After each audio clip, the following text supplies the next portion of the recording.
नमस्कार, देश की बात में आपका स्वागत है। मैं हूं अखिलेश शर्मा। समलैंगिक जोड़ों को सुप्रीम कोर्ट से बड़ा झटका लगा है। सुप्रीम कोर्ट ने समलैंगिक शादी को मान्यता देने से इनकार कर दिया है। मुख्य न्यायाधीश ने कहा कि यह संसद के अधिकार क्षेत्र का मामला है। उन्होंने केंद्र सरकार को समलैंगिकों के अधिकारों के लिए उचित कदम उठाने के दिशा निर्देश भी जारी किए हैं। मुख्य बातों पर एक नजर डाल लेते हैं। आज का यह फैसला काफी महत्वपूर्ण है। संविधान पीठ के 5 जजों का एक मत से एक फैसला यह आया है कि विधायिका का अधिकार क्षेत्र है। संविधान पीठ ने यह स्पष्ट तौर पर कहा है। यह भी कहा है कि शादी का जो अधिकार है, यह मौलिक अधिकार नहीं है।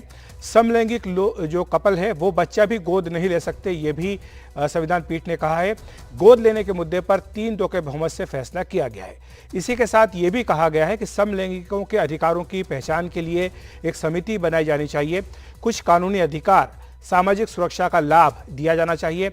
उत्तराधिकार पर भी विचार करें। साथ ही संयुक्त बैंक खाते खोलने पर भी विचार किया जाए। बीमा पॉलिसियों में भागीदार भी नियुक्त किया जाए। इस तरह की सुविधाओं पर सरकार को विचार करना चाहिए। तो ये सारी बातें हैं जो आज संविधान पीठ के इस महत्वपूर्ण फैसले में सामने आई हैं। और हमारे साथ बीजेपी के राज्यसभा के सांसद और बिहार के पूर्व उप मुख्यमंत्री सुशील मोदी जी हैं। सुशील जी, आपका बहुत बहुत स्वागत है एनडीटीवी इंडिया पर। आपने 2 टूक कहा था कि स्वतंत्रता और समानता के नाम पर कई लोग समलैंगिक विवाह को सही ठहरा रहे हैं, जिस पर फैसला होना चाहिए, लेकिन अदालत में ना हो, संसद में हो। तो इस लिहाज से आज के फैसले पर आपकी टिप्पणी, जिसमें खुद सुप्रीम कोर्ट ये कह रहा है कि ये विधायिका का कार्यक्षेत्र है। देखिए, सुप्रीम कोर्ट का फैसला स्वागत योग्य कदम है। मैंने राज्यसभा में शून्यकाल में इस मुद्दे को उठाया था और कहा था कि ये सुप्रीम कोर्ट के अधिकार क्षेत्र का विषय नहीं है। ये संसद में डिबेट हो, अगर कोई कानून बनाना या नहीं बनाना है, ये फैसला सुप्रीम कोर्ट नहीं कर सकता है, ये फैसला संसद कर सकती है। और मुझे खुशी है कि सर्वसम्मति से और आज सुप्रीम कोर्ट ने सेम सेक्स मैरिज को लीगलाइज करने के प्रस्ताव को, पिटीशन को खारिज कर दिया है। और साथ ही जैसा भी आपने बताया कि जो एडॉप्शन है उसको भी उन्होंने स्वीकार नहीं किया है कि जो सेम सेक्स कपल्स हैं वो एडॉप्ट नहीं कर सकते हैं। साथ ही स्पेशल मैरिज एक्ट जो है उसमें संशोधन करने का पिटिशनर मांग कर रहे थे, उस पर भी सुप्रीम कोर्ट ने कहा है कि स्पेशल मैरिज एक्ट में ट्वीक करने का उनका कोई इरादा नहीं है जी। और ये जो डोमेन है, ये संसद का डोमेन है, कानून बनाने का जो डोमेन है। क्योंकि जो सेम सेक्स के लीगलाइज करने वाले लोग मांग कर रहे थे कि स्पेशल मैरिज एक्ट के अंदर संशोधन किया जाए और उसमें उनको अनुमति दी जाए, उनके विवाह को मान्यता दी जाए जी। तो मुझे खुशी है कि देखिए, जो भारत की जो कल्चरल ईथोस हैं, उस कल्चरल ईथोस में विवाह को एक पवित्र संस्था माना गया है। और जिसमें ये कंसेप्ट है कि बायोलॉजिकल मैन और बायोलॉजिकल वीमेन, इसी के यूनियन को विवाह की मान्यता दी गई है जी। वो चाहे कोडिफाइड पर्सनल लॉ इस्लाम हो या अनकोडिफाइड पर्सनल लॉ इस्लाम हो या हिंदू कोडिफाइड स्टैट्यूटरी लॉ हो, किसी में भी, किसी भी धर्म में सेम सेक्स मैरिज को ये मान्यता नहीं है जी। और देखिए, भारत अभी इसके लिए तैयार नहीं है और इसलिए मुझे खुशी है कि उन्होंने सुप्रीम भारत सरकार का जो दलील थी उसको स्वीकार किया है और भारत के कल्चरल इथोस को ध्यान में रखकर सुप्रीम कोर्ट ने इस प्रकार का निर्णय दिया है। तो ये आज क्या जो फैसला आया है सुशील जी, आप मानते हैं कि जो डाइवोर्स जी, जो शक्तियों का पृथकीकरण की बात लगातार की जाती है कि सेपरेशन ऑफ पावर्स होना चाहिए, क्या उसके लिए आज का फैसला एक मिसाल बन सकता है? नहीं, मिसाल बन ही सकता है, क्योंकि देखिए सुप्रीम कोर्ट ने इंटरवेन नहीं किया, हस्तक्षेप नहीं किया। तो इसलिए जो जुडिशरी, एग्जीक्यूटिव और के बीच का जो एक सेपरेशन है, सेपरेशन ऑफ पावर है, उसको ध्यान में रखकर कहा कि ये संसद का अधिकार क्षेत्र है, संसद इसके बारे में निर्णय करे। सुप्रीम कोर्ट जो है इसके बारे में कोई दिशा निर्देश जारी नहीं करेगी। और चूंकि स्वयं भारत सरकार ने कहा था कि कैबिनेट सेक्रेटरी की अध्यक्षता में कमेटी का गठन किया जाएगा, उस बात को सुप्रीम कोर्ट ने भी स्वीकार किया है कि जो सेम सेक्स कपल्स हैं या जो लोग हैं उनके जो अधिकार हैं उसके बारे में विचार करने के लिए और कैबिनेट सेक्रेटरी या कोई अलग अन्य कमेटी का गठन किया जाए। तो मुझे लगता है कि ये भारत के कल्चरल इथोस और भारत की जो मान्यताएं हैं उसके अनुरूप ये निर्णय है।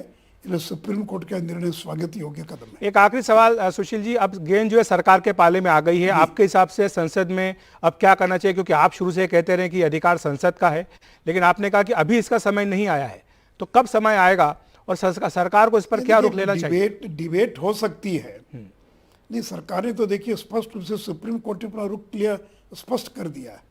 सुप्रीम कोर्ट में भारत सरकार का यही स्टैंड है कि सेम सेक्स मैरिज को लीगलाइज नहीं किया जाना चाहिए। तो ये भारत सरकार का रुख है। अब पार्लियामेंट में डिबेट होगी कि नहीं होगी, कब होगी और क्या होगी, इसके बारे में मैं नहीं कह सकता हूँ। तो डिबेट होने में कोई हर्ज नहीं है, लेकिन मैं नहीं समझता हूँ कि संसद इसके संबंध में और किसी प्रकार का कोई कानून बनाने का काम आज के संदर्भ में करेगी। जी, बहुत बहुत शुक्रिया आपका सुशील जी इस तमाम जानकारी के लिए। तो सुशील मोदी ने ये आवाज़ उठाई थी कि ये अधिकार जो है ये संसद का होना चाहिए, कोर्ट इसका फैसला नहीं कर सकती। हमारे साथ हितेश जैन भी जुड़ गए, वरिष्ठ वकील। हितेश जी, आप किस तरह से देखते हैं आज का ये जो फैसला आया है? हम सुशील मोदी को सुन रहे थे, वो ये कह रहे थे कि ये जो मांग की जा रही थी इसका समय अभी नहीं आया है, और इस लिहाज से आज का जो फैसला है वो चाहे शक्तियों के पृथक्कीकरण का यानी सेपरेशन ऑफ पावर का की बात हो या फिर संसद को ही यह अधिकार हो कानून बनाने का, इसको लेकर के भी बिल्कुल राय अपनी स्पष्ट कर देता है। देखिए, आज का जो फैसला है ये एकदम एक हिस्टोरिक और प्रोग्रेसिव फैसला है। अगर आप देखेंगे तो सुप्रीम कोर्ट के सामने दो प्रश्न थे।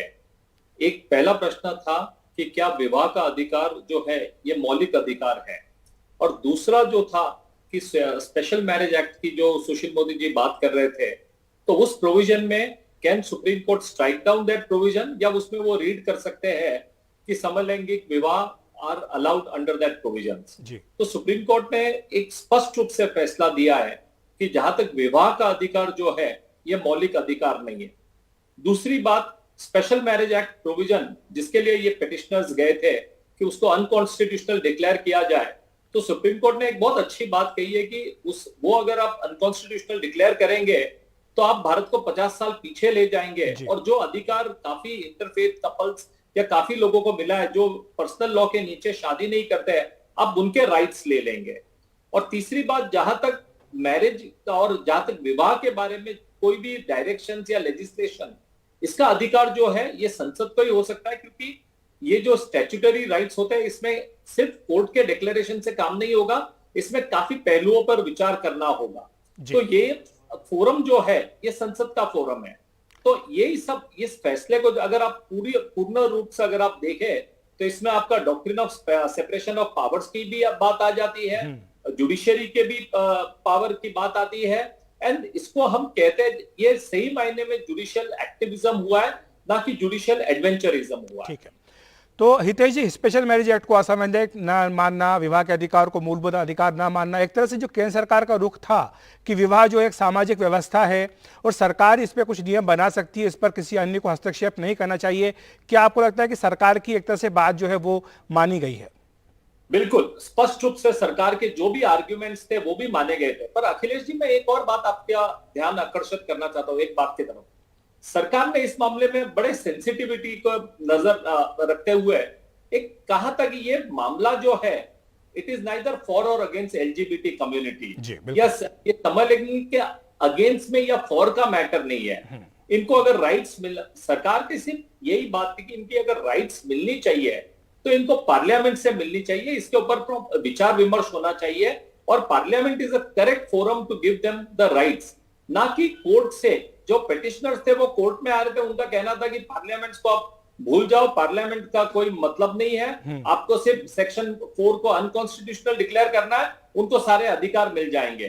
तो ये जो उनके जो चैलेंजेस थे, जिसको सरकार ने कहा था कि ये करेक्ट वे ऑफ चैलेंज नहीं है, इस तरह से आप काफी कंफ्यूजन क्रिएट करेंगे। बिल्कुल हितेश जी, आप जो अधिकार की बात कह रहे हैं, मैं उसी पे आना चाहता हूं कि विरासत की बात करें या गोद लेने की बात, इनको अगर आप छोड़ दें तो जो प्रावधान विषम लैंगिक विवाह में है, लेकिन बाकी कई अन्य फायदे देने की बात तो हो ही रही है। सरकार की कमेटी बनाने की बात हो रही है, अन्य फायदे देने की बात हो रही है, ज्वाइंट बैंक खाता हो, राशन कार्ड हो, पेंशन, ग्रेच्युटी के फायदे, ये तमाम फायदे देने की बात, और ये भी बात कि उनके साथ भेदभाव किसी भी सूरत में ना हो। सो अखिलेश जी, जैसे मैंने कहा था, सरकार ने स्पष्ट रूप से कहा था this is not a for and against LGBT committee. सरकार ये भी कहती है कि नवतेज सिंह में जो सुप्रीम कोर्ट के जजमेंट है जिसके द्वारा इनको राइट्स दिए गए, सरकार उस राइट्स का भी सम्मान करती है। और जब सरकार कहती है कि जब सम्मान करती है, सरकार ने ही प्रपोज किया था कि हम एक कमिटी बनाएंगे और कमिटी तय करेगी कि इनको कौन से अधिकार मिलने चाहिए, कैसे बराबर मिलना चाहिए। तो ये बात सरकार ने ही कोर्ट के सामने रखी थी और ये बात को भी यूनानिमसली सुप्रीम कोर्ट ने कहा है कि वो कमिटी का गठन किया जाए और उस कमिटी ने स्टडी करना चाहिए कि किस तरह से उनके राइट्स को रिकॉग्निशन देके ये राइट्स उनको मिल सकते हैं। जी, बहुत बहुत शुक्रिया आपका हितेश जी इस तमाम चर्चा के लिए। और हमारे साथ संहिता मजूमदार और निकिता प्रकाश ये भी जुड़ रही हैं। आप दोनों का भी स्वागत है एनडीटीवी इंडिया पर। आपसे यही पूछना चाहेंगे सबसे पहले तो क्या आपको आज का जो फैसला आया है सुप्रीम कोर्ट का, निराशा तो कहीं नहीं है, क्योंकि जो मांग थी कि इसको कानूनी दर्जा दिया जाए वो बात मानने से सुप्रीम कोर्ट ने इनकार कर दिया है? ये हमारे लिए बहुत ही निराशाजनक घड़ी है। हम जो हमारे अधिकार के लिए लड़ रहे थे इतने सालों से, जो अधिकार हमको पार्लियामेंट से इतने सालों से नहीं मिली है, आज जिसके लिए हमने अपने जुडिशरी का दरवाजा खटखटाया, वो हमें दरवाजा आज हमारे लिए बंद हो गया और वो पार्लियामेंट की तरफ फिर से भेज दिया गया, जिस पार्लियामेंट से हमको सेक्शन 377 के डिक्रिमिनलाइज होने के इतने सालों बाद भी उस पार्लियामेंट से हमको अपने राइट्स नहीं मिले हैं। तो ये हमारे लिए बहुत ही निराशाजनक बात है। और सच कहें तो ये भी है कि ऐसे नहीं है, जो सुप्रीम कोर्ट की जो जजमेंट थी, जब चीफ जस्टिस चंद्रचूड़ जी और जस्टिस पॉल जी बात कर रहे थे, तो उन्होंने सिर्फ शादी नहीं, सिर्फ स्पेशल मैरिज एक्ट को चेंज करने की बात नहीं, उन्होंने सिविल यूनियन के बारे में भी काफी चर्चा की, इस बारे में कि हमको काफी सारी राइट्स मिले। और बट मेजॉरिटी जजमेंट से, मेजॉरिटी वर्डिक्ट से हमको आखिर में अपना हक नहीं मिल पाया और ये हमारे लिए बहुत ही दुख की बात है आज। लेकिन एक जो दूसरी बात आज के फैसले से साफ हुई है वो ये कि आपके अधिकारों की रक्षा करना, भेदभाव किसी भी तरह से समाज में ना हो, जो आपके अधिकार है उनका पूरी तरह से पालन किया जाए, ये सुनिश्चित करने के लिए एक समिति बनाने की बात भी है। तो क्या ये बात आपको आश्वस्त करती है कि जो समाज का नजरिया था इस पूरे मुद्दे को देखने का वो बदलेगा और जो स्वीकृति है वो ज्यादा बढ़ेगी समाज में?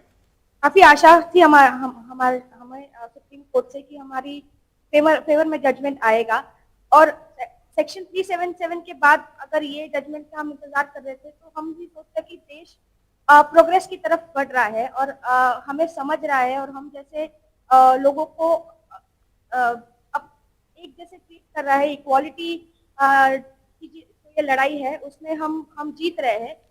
बट ये जजमेंट आने के बाद हम काफी पीछे जा रहे हैं, ये देश आगे तरफ नहीं जा रहा। आज सिर्फ LGBT नहीं है, ये आज का ये जजमेंट हमारे पूरे देश को काफी हद तक पीछे लेके गया है। और आश्चर्य की बात यह है कि ये इस वजह से नहीं कि जो थोड़ी देर पहले आपके स्पीकर बता रहे थे कि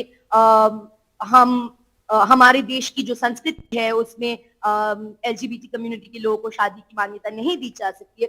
और ऐसे नहीं है कि इस पूरे कोर्ट प्रोसीडिंग्स में किसी भी समय में जजेस ने ये जजमेंट इसीलिए विथहोल्ड किया कि ये हमारी संस्कृति का पार्ट नहीं है। बार बार यही बताया गया है कि डिस्क्रिमिनेट ना किया जाए LGBT कम्युनिटी के खिलाफ, और एक ही वजह से ये चूक पड़ गई। आज हमें ये हक नहीं मिला कि जुडिशरी और पार्लियामेंट के बीच में जो डिस्ट्रीब्यूशन ऑफ पावर है, जो इंफ्रिंजमेंट नहीं हो पाई, जिसकी वजह से लॉ मेकिंग कैपेसिटी सिर्फ पार्लियामेंट के पास है। तो शायद अब आपकी उम्मीद पार्लियामेंट से होगी कि पार्लियामेंट से आपको न्याय मिलेगा, आपके हक में कानून बनेगा। इस बारे में एक आमरा भी पॉलिटिकल पार्टी से बनेगी। संक्षेप में ये आशा ही आज हम रख सकते हैं कि जी, माइक आप उन्हें दे दीजिए, उनकी आवाज, क्योंकि एक ही माइक है तो इसलिए आवाज नहीं आ पा रही है। हाँ। हमारी जंग जारी रहेगी, लेकिन यही डर है कि पता नहीं कितना समय लग जाएगा। ठीक है, 5 साल हो गए और ये नेगेटिव जजमेंट आया। अभी हमें पता नहीं जब ये पार्लियामेंट में जाएगा, जब कमिटी डिस्कशन हो गए और पता नहीं कितने साल गुजर जाएंगे इस ठीक है, शुक्रिया आपका सहितिका मजूमदार और निकिता प्रकाश हमारे साथ जुड़ने के लिए, आज के सुप्रीम कोर्ट के फैसले पर चर्चा करने के लिए।